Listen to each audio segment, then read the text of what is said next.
캐주얼하게 의학을 공부하는 의도적 토크쇼 시작하겠습니다. 오늘은 최근 당뇨병뿐만 아니라 심혈관 질환 그리고 콩팥 질환에서도 많이 쓰이기 시작한 SGLT2 이니비터에 대해서 공부해 보겠습니다.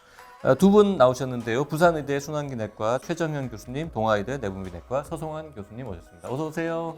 네. 자, 오늘 순환기 내분비 두 분 모신 게 국내 현실에 맞는 신부전 치료 가이드라인이 새로 나왔습니다. 과정에서 제일 중요한 것 중에 하나가 원래는 당뇨병 치료제로 알려진 SGLT2 억제제가 신부전 치료에도 굉장히 중요하게 포함됐기 때문에 두 전문가 모시고 이게 어떤 의미가 있는지 자세히 알아보도록 하겠습니다. 먼저 신부전 학회에서 이번에 새로 발표하신 신부전 진료 지침 개정판 뭐가 달라졌는지 최 교수님께서 좀 설명해 주시죠. 저희가 이제 7월 말에 지침 개정을 내고 이제 기자간담회 때 보내드렸던 슬라이드랑 똑같은데요. 10가지 정도 키포인트를 잡았어요. 정의에 있어서는 사실 ABEP가 올라간 부분을 조금 더 강조를 했고, 신부전 진단을 할 때는 스트럭처럴 아니면 구조적 이상이 있으면서 아니면 기능적 이상이 있으면서 거기에 더하기 LVDP가 올라갔다라는, 그게 뭐 꼭 에코 파라미터가 아닐 수도 있고 BMP가 올라갈 수도 있고요.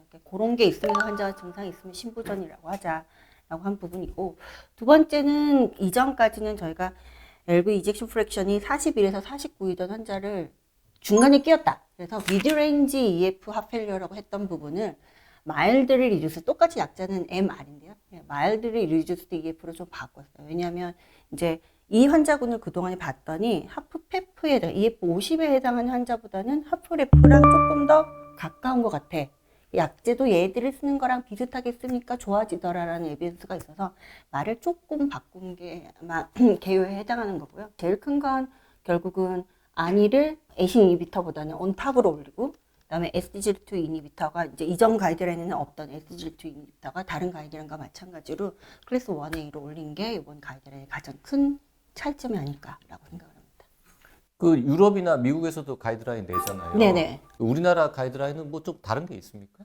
그러니까 작년에 유럽이 나왔고 올해 초에 미국이 나왔는데, 가이드라인이 나온 시점에, 그러니까 가이드라인은 우리가 이야기를 할 때는 이전에 이미 딱 컨센서스를 모아놔야 되기 때문에 딱 그 시점에 나오는 에비던스는 반영을 할 수가 없거든요. 그래서 아쉽게도 엠페럴 프리저브드가 나오고 딜리버는 심지어는 엊그제 나왔거든요. 그래서 그런 하프 페프에 해당하는 하프 마일드리 리듀스 EF에 대한 게 이전 유럽이나 미국 가이드라인에 반영을 못했고요.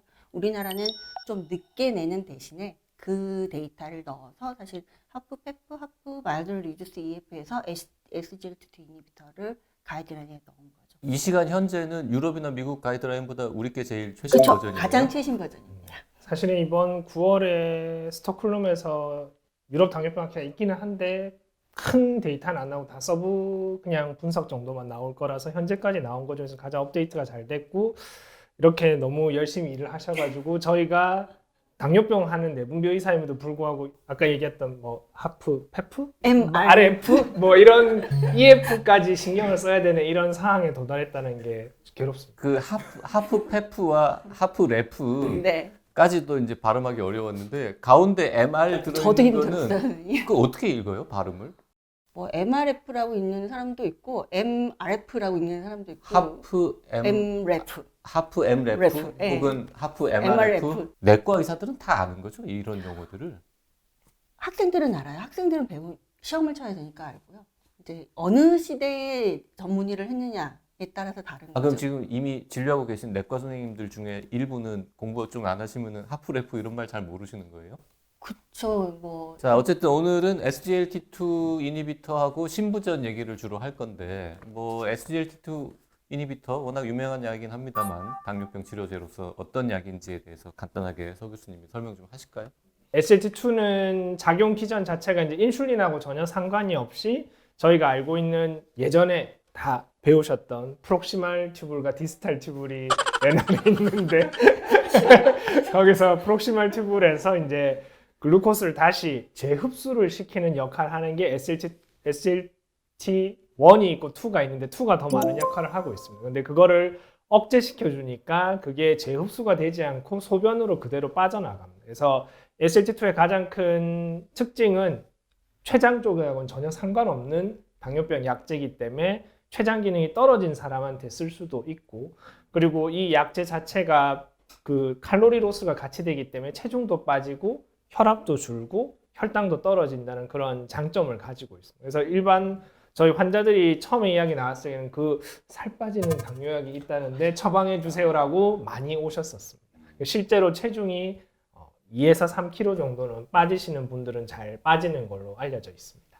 근데 이 약 먹으면 오히려 밥맛이 좋아져서 제 환자들 살이 찌더라.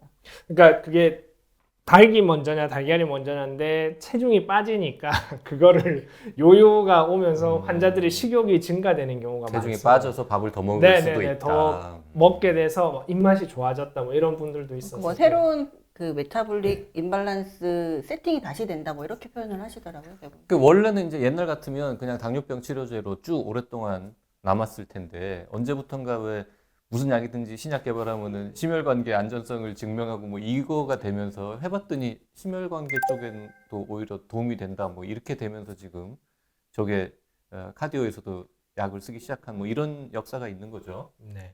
사실은 이제 저희 당뇨약 중에서 아반디아라는 약이 이제 2008년도에 큰 사고를 치고 거의 뭐 이제 시장에서 퇴출되면서 FDA에서 강력하게 이제 모든 당뇨약제는 새로 나올 때 심혈관 질환 안전성을 확인시켜 줘야 된다라는 뭐 권고라기보다는 그냥 아예 의무 사항이 됐고, 그렇게 해서 수많은 약제들이 그 뒤에 나온 이제 DPP4나 SGLT2나 뭐 GLP1이나 이런 뭐 심지어는 새로 나온 신형 인슐린들도 그런 연구를 거쳤는데 사실은 그게 조 단위의 뭐 인원이 뭐 15,000명 뭐 1만 명 이 정도를 등록해서 임상 연구를 진행을 하는데 결과가 그냥 안전하다. 계속 DPP4든 다 그냥 안전하다 나오면서 사람들이 아니 돈을 그 돈이면은 사람을 살리는 신약을 뭘 하든지 코로나 같은 백신을 개발할 돈인데 그 돈을 가지고 이런 안전한데요? 라는 결과만 보여줘서 좀 효용성에 대해서 의구심을 가지고 있었는데 이제 2015년에 엠파레그가 처음으로 결과를 베니핏을 보여주면서 이전에는 사실 스타틴도 안 쓰고 ARB도 안 쓰고 아스피린도 안 쓰고 정말 프리미티브한 약밖에 없던 시절에 이제 베니핏이 있다 없다를 보여줬는데 이 연구들은 대부분 다 환자들이 하이리스크 환자니까 스타틴 뭐 90 몇 퍼센트 쓰고 있고 ARB 90 몇 퍼센트 쓰고 있고 아스피린이나 뭐 듀얼 에이전트 쓰고 있는 경우도 많은데 베니핏을 보여줬으니까 정말 그 모든 걸 다 보정하고도 효과가 있었다. 이런 데이터를 보여준 거죠. 그러니까 넌 인피리어만 나와도 막 박수치는 세상에서 저거는 이제 베네핏이 확실히 있다라고 나왔으니까. 그것도 기전도 모르고 전혀 기대하지 않은 이상한 결과가 나온 거죠, 갑자기.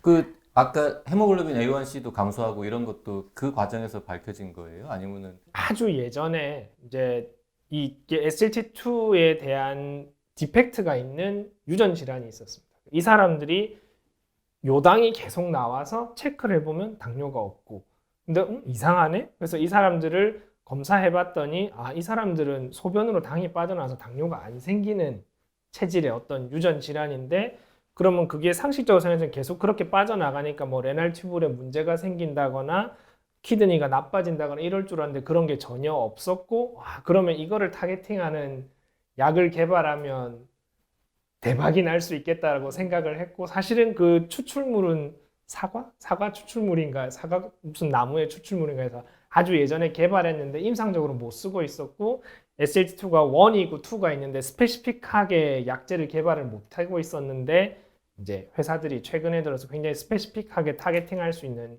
약제를 개발했습니다. 지금 당뇨 분야에서는 SGLT2 이니비터가 그 시장 점유율이라 그럴까요? 얼마나 많이 팔리고 있어요? 처음 나왔을 적에는 이제 우리나라 시장은 DPP4가 워낙 압도적으로 유지를 하고 있었고 실명이 나오지만 2018년도까지만 해도 우리나라는 여기 보시면 이제 아반디아 사태 이후로 DPP4가 처음 출시되면서 급격하게 DPP4가 엄청나게 증가하고 있었고 메포민은 그냥 그런 상황이었고 SU가 꺾이면서 DPP4가 증가하는데 이게 딱 2018년 엠파레그 직전까지 보험 데이터입니다. 근데 그 뒤에 데이터는 아직 저희 팩트시트가 못 만들었고요. 근데 최근에 들어서는 2018년 이후로는 이게 계속해서 더블링 하면서 지금 현재는 총 현재 우리나라에 4가지 약제가 있는 4가지 약제 중에서 잘 나가는 2가지 약제가 각각 아마 1,000억 가까이 찍지 않을까라고 저희가 생각을 하고 있습니다. 그래서 지금 현재 좀 시장이 계속 급격하게 성장하고 있고 해마다 거의 2018년 특히나 2020년, 21년부터는 시장이 2배씩 커지고 있습니다. 그 SGLT2 전체 시장 규모가 1,000억 넘었다 이런 뉴스 본 지 얼마 안 된 것 같은데 네, 이제 사실- 제품 하나가 벌써 1,000억 가까이 이렇게 네, 아마 간다는 1등 거죠? 하는 제품이 올해 자기들 목표는 980인데 아마 1000을 찍을 걸로 생각하고 있습니다. 네. 아직은 4개나 있어요? 그럼요. 4개입니다. 그 흔히 이제 저기 보시면은 흔히 이제 엠파 다파라고 하는 거 말고 2개는 더 있군요. 네, 국내사에서 세일즈하고 있는 제품도 있고 MSD에서 이제 뒤늦게 출시한 약까지 있습니다. 알겠습니다.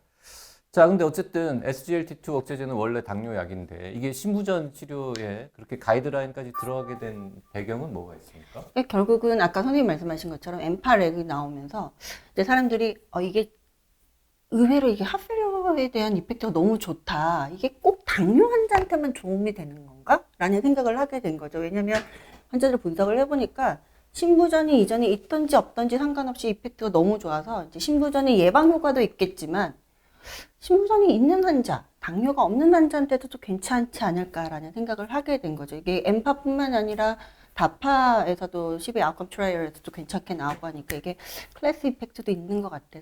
실제적으로 12 리얼 데이터를 보면 그랬었잖아요. 그래서 이제 사람들이 똑같이 생각을 한 거죠. 배팅을 해보자. 하필 환자를 배팅을 해보자 해서 나온 게 이제 리듀스드 연구가 나오면서 이제 대박을 친 거죠. 그래서 당뇨 여부와 상관없이 SGLT2 이니비터를 하프레프 환자한테 썼더니 도움이 되더라. 라는 그러니까 거죠. 원래 당뇨약 개발할 때 임상시험 할 때 하트페일리어 환자도 일부 포함됐을 거 아닙니까?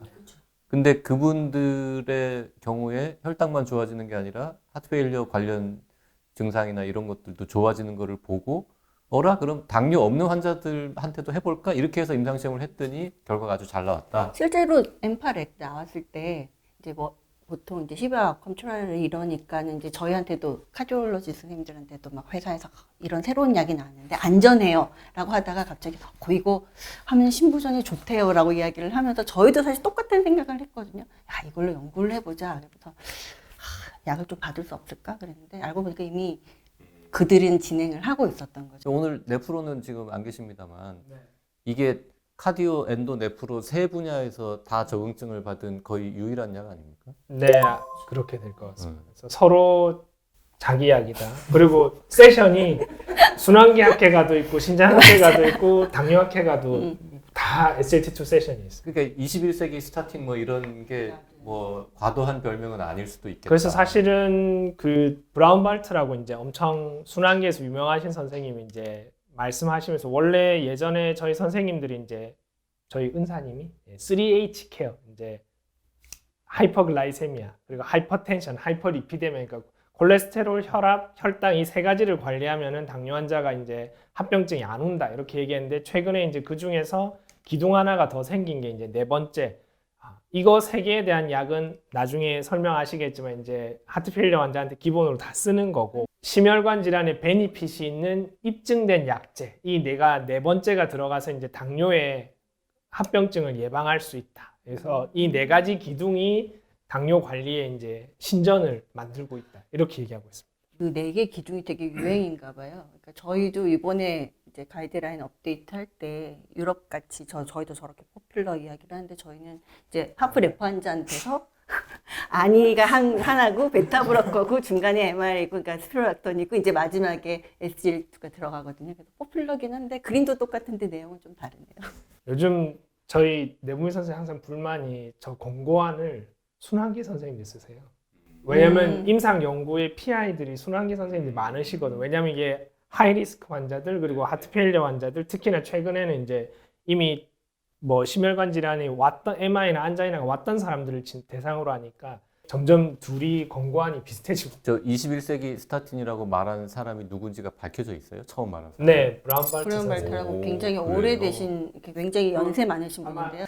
그럼 모든 SGLT2 억제제를 다 신부전 환자한테 쓸 수 있는 겁니까? 저희는 카디올로지는 항상 그 에비던스 베이스를 아주 좋아하는 관계로 저희는 에비던스가 다파랑 엠파 두 개밖에 없거든요. 특히나 뭐 다파 하펠리어 그다음에 엠파 리듀스가 일단 하프 레프 환자한테는 concurrent한 에비던스를 가지고 있어서 다파 엠파 말고는 사실은 레코멘드를 하고 있지는 않고 저희 이번에 개정판에서도 딱 다파 엠파만 딱 했었고요.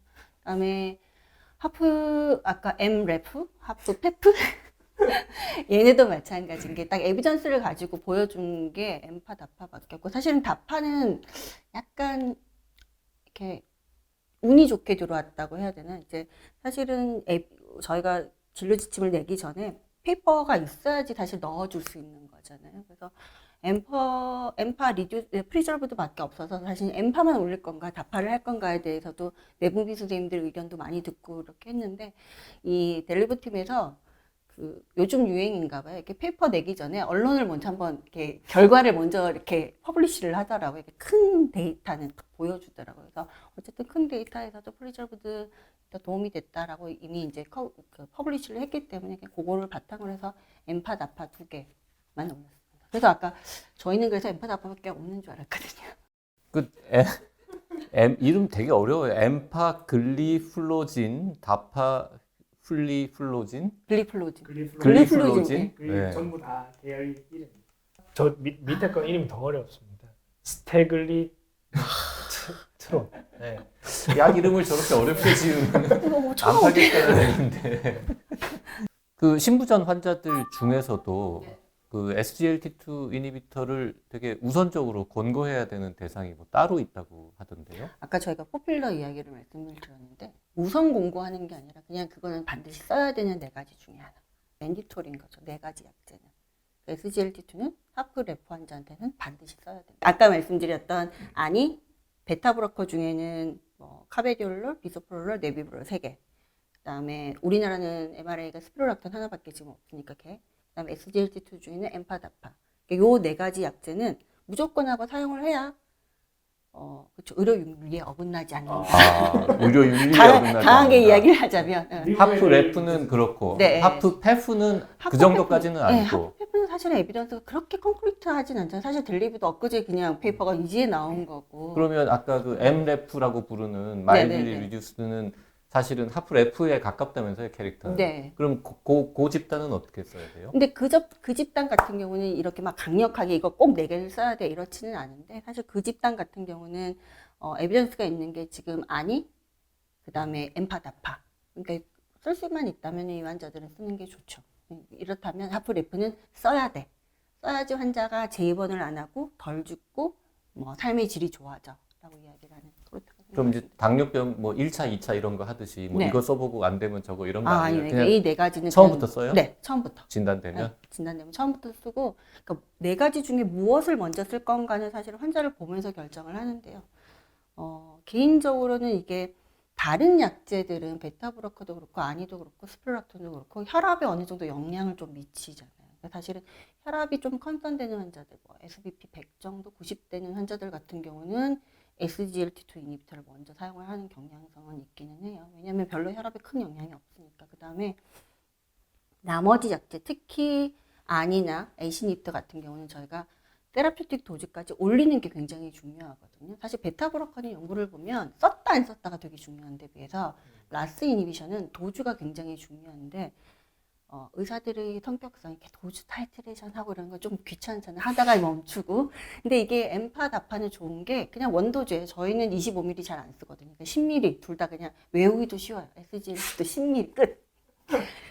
더 이상 올릴 것도 없고 그냥 관심 있게 처음에 딱 쓰면 끝이기 때문에 개인적으로는 환자들한테 그러니까 보험 문제가 우리나라는 있긴 하지만 그것만 해결이 되면 제일 처음에 쓸 수 있는 신부전 분야에서는 지금 그 그거랑 SGLT2가 앞으로 경쟁 관계에 놓이게 아니요 되는 겁니까? 그냥 걔는 엄마랑 아빠라고 생각하죠. 둘 다 반드시 필요한 둘 다 기전도 다르고 둘 다 반드시 필요한 당뇨가 없어도 그럼요. 줘야 되는 건가요? 그럼 코드는 어떻게?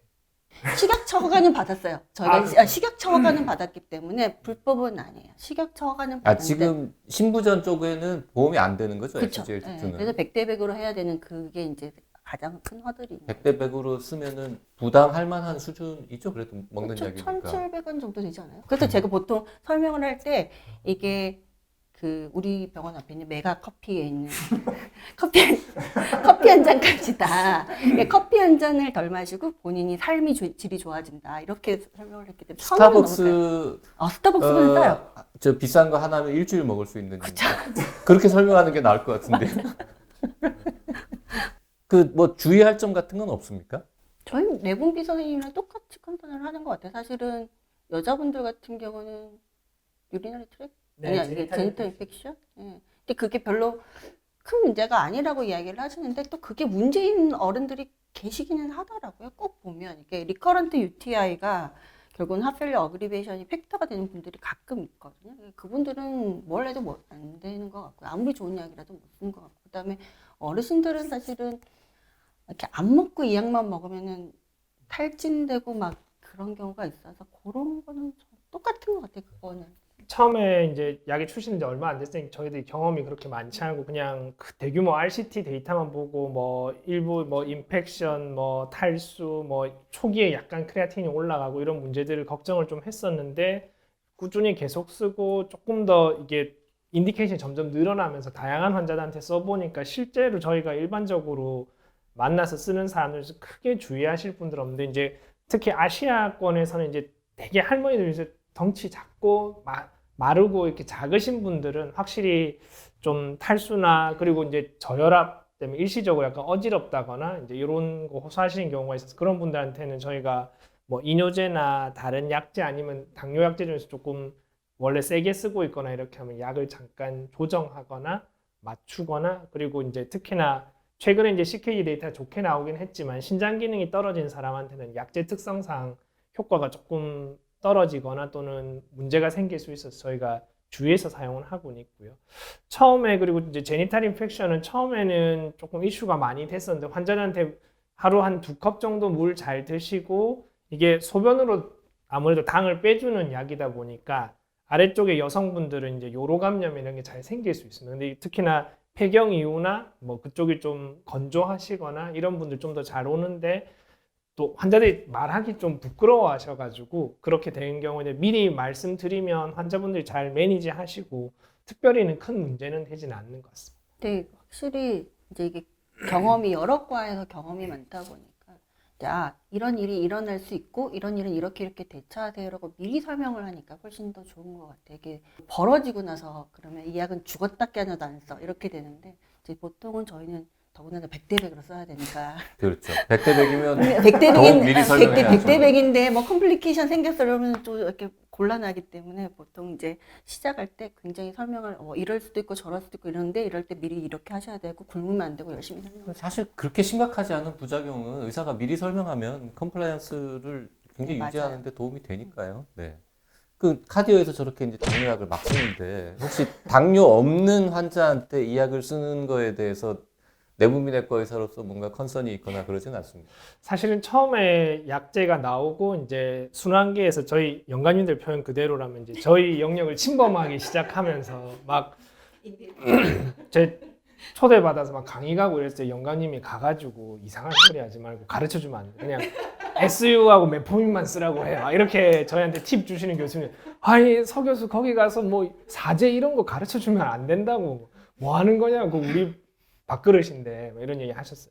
그래서 지금은 그런데 데이터가 워낙 잘 나오고 특히나 이제 하트페일리어, 다파 같은 경우 하트페일리어 연구 그리고 다파 CKD 연구에서도 보면은 오히려 당뇨가 없는 사람들한테서 에비던스가 더 좋은 결과를 많이 보여줬어요. 그래서 이게 약제 특성상 아까 말씀드린 것처럼 췌장에 전혀 작용을 안 하니까 우리 당뇨약에서 제일 걱정하는 게 혹시 저혈당 온다든지 이런 거에 대해서 걱정할 게 없고 이펙트가 특히나 베니핏 자체가 당뇨가 없는 사람이 있는 사람에서 거의 비슷하게 나오고 있고요.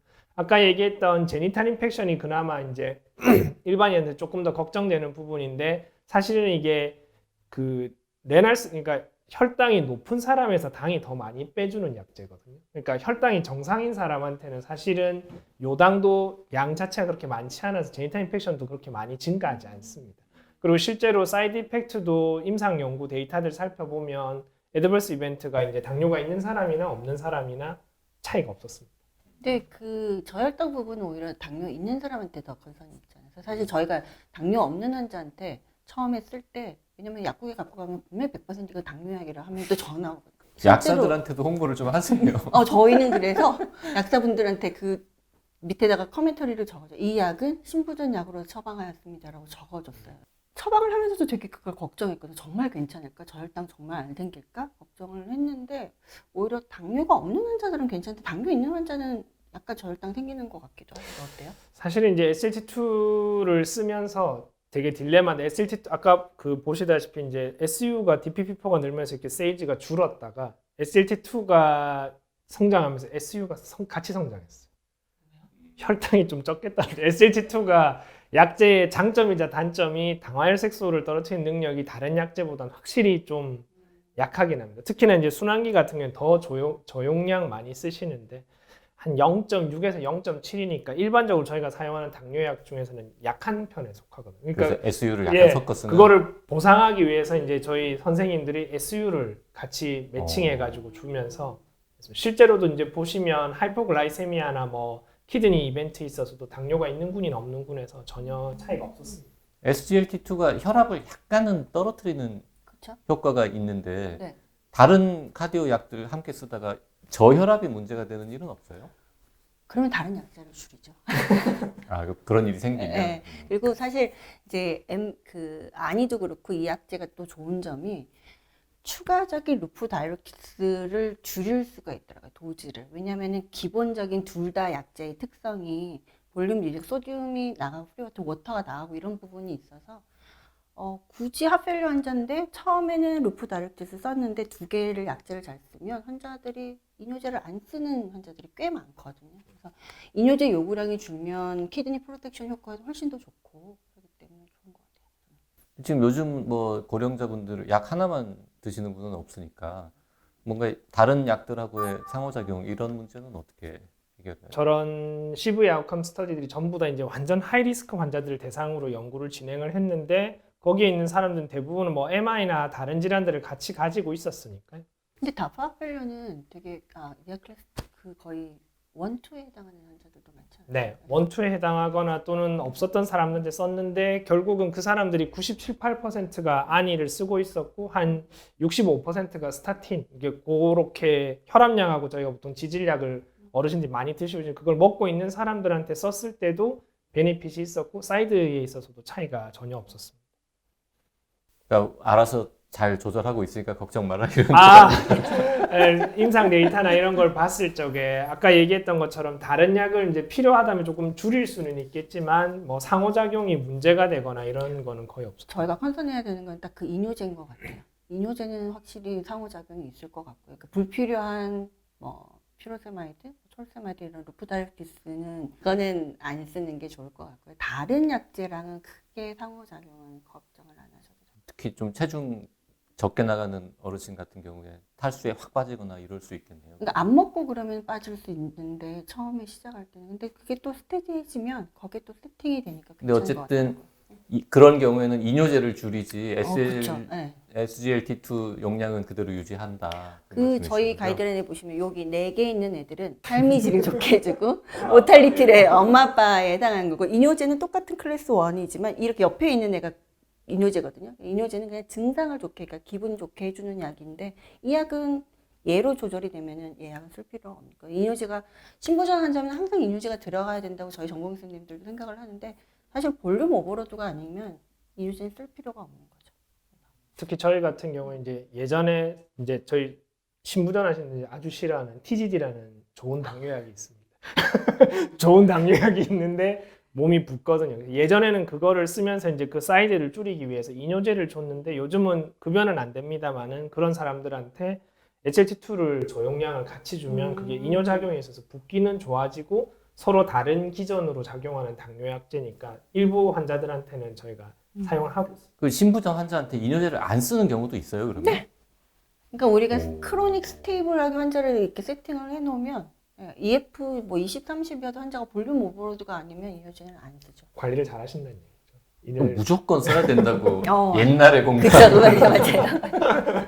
지금 가이드라인이 새로 나왔는데 이제 정말 처음 진단되는 환자들은 이 가이드라인대로 치료하면 될 텐데 이미 지금 이전 가이드라인으로 치료하고 있는 분들은 어떤 수준으로 이거를 조정을 하는 게 현명할까요? 첫 번째는 약을 쓰고 있음에도 불구하고 환자가 여전히 뭐 디아클래스 2, 3 심텀을 호소한다. 그러면 당연히 새 가이드로 이제 업그레이드를 하셔야 되는 거고요. 예를 들면 AC미터 아니면 셀렉티드 된 ARB를 사용을 하고 있는데 환자가 여전히 그렇다. 그러면 아니로 바꿔야 되는 거고, 그다음에 SGLT2 이니비터 안 쓰고 있었으면 바꿔야 되는 건데, 문제는 요즘 안 움직여서 증상이 없는 경우가 있어요.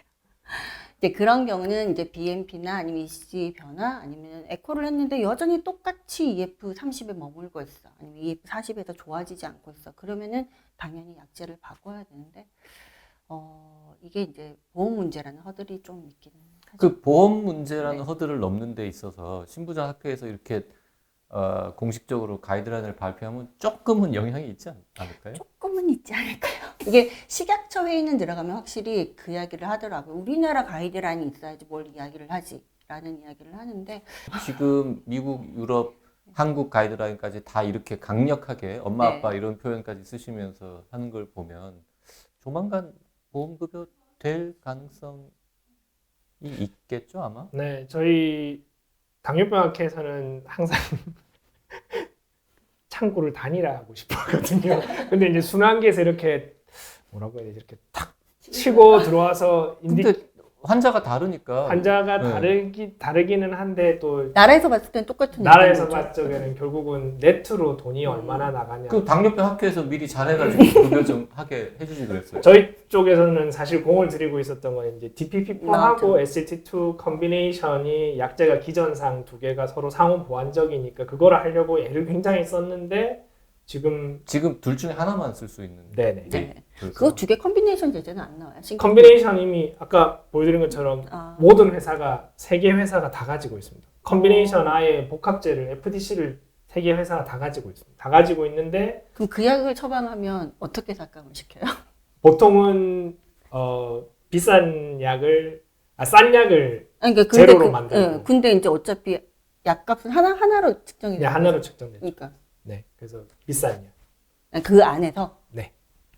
그래서 그거에 공을 들이고 있는데 지금 약간 정치 얘기긴 한데 아직 장관님도 결정이 안 되신 상황이라서 결정을 해줄 분이 없는 걸로 알고 있습니다. 네. 저희도 이번에 뭐 그 베리시구앗이랑 아니면 타파미디스 때문에 학회에서도 계속 이런 약제에 대해서 이야기를 하는데 결정하기는 조금 당장 뭐가 나올 것 같지는 않긴 하더라고요. 자, 이제 슬슬 마무리 하려는데요. 두 분 어쨌든 SGLT2 이니비터를 많이 처방하시는데 그동안 오늘 얘기 안 한 것 중에서 뭔가 팁 처방할 때 요런 거 좀 알아두시면 좋겠다 이런 거 있으면 하나 추가하실 거 없을까요? 서 교수님? 저는 사실은 저희 세대가 이제 아반디아 때 군의관이었습니다. 그래서 군대를 가기 전에 아반디아가 엄청 좋은 약, TGD 군대 갔다 왔더니 환경이 네, 바뀌었어요. 군대를 갔다가 왔더니 갑자기 몹쓸 약, 아니 이런 쓰레기 같은 사람을 죽이는 약을 썼다니 뭐 돈은 그 당시에 굉장히 비쌌죠. 그 당시에 네. 이미 10몇 년 전에 1,000몇백 원이었으니까 네. 엄청 비쌌죠. SU하고 몇 포인트밖에 없던 시절에 그래서 갔다 왔더니 DPP4의 세상으로 완전 바뀌어. 아까 얘기했던 저 2008년부터 2018년까지를 저희가 고스란히 경험하고 있었는데 제가 이제 또 육아휴직을 갔다 왔더니 갑자기 세상이 SGLT2로 바뀌어 있는데 이제 적응하고 있고 점점 처음에는 저는 이제 스타일이 내분비 스타일이 다 그렇지만 이제 아주 좁게 인디케이션을 줘가지고 점점 이렇게 늘려나가는 건데 써보니까 확실히 반응이 좋은 사람들이 있고 다만 아까 얘기했던 것처럼 주의해야 될 사항들 그리고 주의사항을 미리 말씀드리면 이제 아까 얘기했던 탈수 같은 경우에도 그냥 하루에 물 한 2컵, 3컵 정도 더 드시라. 이거 자체가 어차피 다른 부분에도 좋으니까 그 드시라고 하고 위생관리 잘 하시고 또 살 빠지는 거에 대해서 좋아하시는 분들이 생각보다 많고 특히 저는 메타볼릭 신도니까 대사증후군 컴포넌트를 갖고 있는 뚱뚱한 배 나온 아저씨들한테 썼을 때 결과들이 되게 좋았어요. 왜냐면 이게 그냥 혈당은 아까 얘기했던 단독으로 혈당만 놓고 보면 0.6, 0.7밖에 안 떨어지지만 이게 살이 빠지고 혈압 이제 다른 부분들이 같이 좋아지니까 다른 팩터들이 다 같이 좋아져서 그런 장점이 확실히 있는 것 같습니다.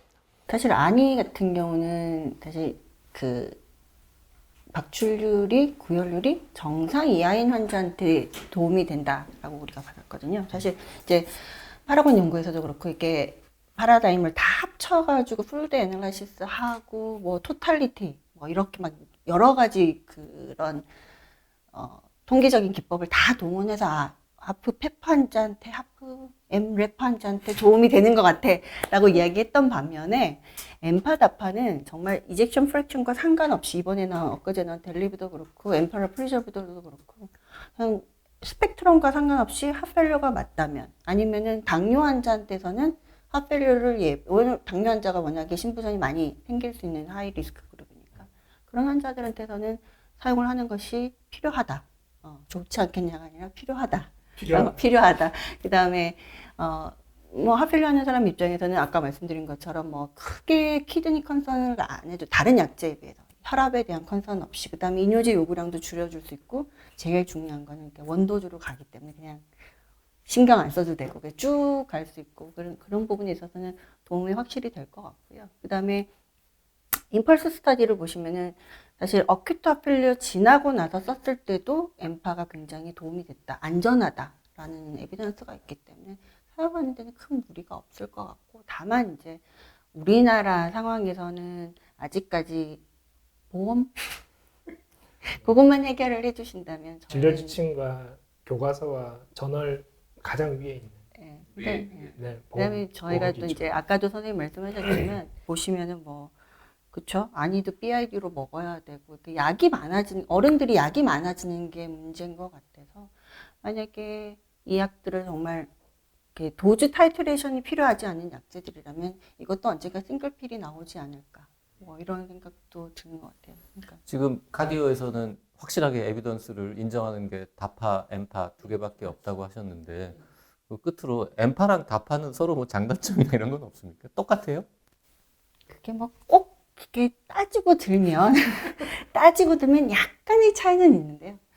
그냥 임상에서 사실은 사용을 하실 때, 이렇게 그 중증도의 차이 뭐 이런 게 이제 환자 그 스타디 인롤먼트가 조금씩 다르긴 하거든요. 그래서 좀 엠파가 좀 더 중증 환자가 많이 인롤이 된 거는 맞고, 그런 환자한테 사용을 하는 것도 도움이 되는 것 같고, 다만 이제 다파 같은 경우는 오히려 프리벤션 개념에서 훨씬 더 에비던스를 조금 더 가지고 있다. 뭐 이렇게 이야기를 할 수 있고 이번에는 디자인이 약간 달랐군요. 인롤먼 그러니까 디자인은 똑같은데 인롤된 환자 캐릭터리스틱이 좀 다르고 그다음에 엠파가 언제 조금 더 했는지 심한 엠파는- 환자들 조금 더 심한 환자. 세컨더리 프리벤션이 좀 더 포커싱 돼서 이제 순환기에서 볼 환자를 대상으로 연구를 많이 진행을 했고, 그러니까 아까 얘기했던 것처럼 이제 하트 페일리어도 훨씬, 그러니까 EF도 훨씬 떨어져 있고, 와 이런 사람한테 써서 도움이 될까 싶었는데 다 결과가 좋게 나온 거고, 다파는 아예 당뇨가 없는 사람, 당뇨 전 단계 아니면은 이제 좀 더 프라이머리 프리벤션, 그래서 인원을 더 많이 당뇨인데 핫펠로가 있나?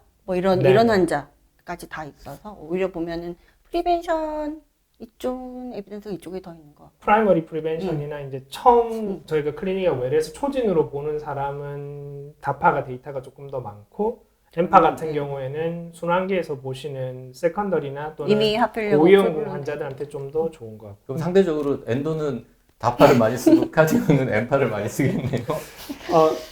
데이터는 그렇게 나오고 있는 걸로 알고 있습니다. 그리고 특히나 이제 엠파 레그가 먼저 나오면서 순환기 쪽에서 사실은 먼저 더 저희보다는 쉽게 쓰기 시작하셨고 많이 쓰셨고, 그냥 제가 궁금한 거는 그럼 저희 당뇨 환자들한테 이걸 썼을 때 도움이 될, 저희는 이제 다 쓰진 않으니까 도움이 될 것 같은 사람을 미리 이게 스크리닝하기 위해서는 그럼 뭐 EKG하고 BMP 정도 보면 되나? 아니면 네. 에코를 다 할 수, 에코는 굳이 하실 필요는 없을 것 같고. 그런가요? 네. 예약이 안 돼서 그런 거 아닌가요?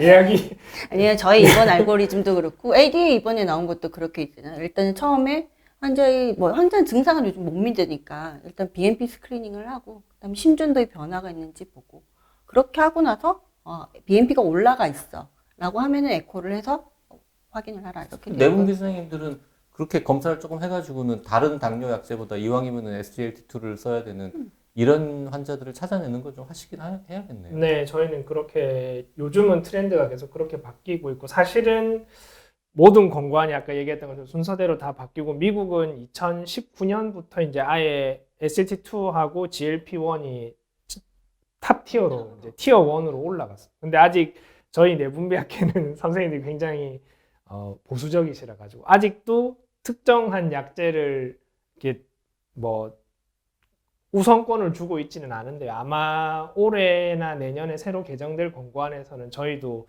바뀌게 될 것 같습니다. 특히나 이번에 엠파 키드니 스터디도 그렇고 신장 쪽 데이터도 너무 좋게 나와서 아예 엠파 키드니는 임상을 하다가 조기 종료했어요. 나빠서가 아니고 너무 차이가 많이 나서 윤리적으로 계속 진행하는 게 위약군한테 이제 윤리적으로 문제가 되니까 그냥 여기서 끊고 데이터가 아마 내년 초에 결국은 당뇨 환자들이 CKD나 하펠리오의 굉장히 하이 리스크군이니까 결국 선생님들 프리벤션 목적으로 많이 쓰죠. 저희가 원래는 이렇게 보다가 오면은 일로 보냈는데 저희가 계속 잡고 있을 수 있는 그런 약이 되겠죠. 그러니까 빨리 쓰면 일 안 보내는 거죠. 빨리 쓰고 안 보낼 수 있는 거죠. 그래서 사실 저희도 이제 그 엔드 스테이지, 그러니까 아니 요즘은 엔드 스테이지라고 말하는 거 어드밴스드 하펠리오라고 이야기하는데 그 기준 하나가 이제 하펠리오 환자가 키드니가 셧다운되기 시작한다. 이건 안 좋은 사인인데 사실은 두 가지를 다 컨트롤 해줄 수 있는 약제가 없었거든요. 근데 이제 엠파, 다파 같은 경우는 말씀하신 것처럼 하펠리오에도 에비던스가 너무 좋고 CKD도 에비던스가 너무 좋으니까 약을 썼을 때 어쨌든 키드니랑 심장을 같이 보호해줄 수 있는 약제가 무기가 새로 나왔다는 거에 대해서는 굉장히 고무적입니다. 오늘 SGLT2하고 신부전에 대해서 공부해 봤는데요. 오랜만에 어려운 얘기 들으니까 굉장히 힘드네요. 네. 지금까지 의도적 토크쇼였습니다. 고맙습니다. 감사합니다.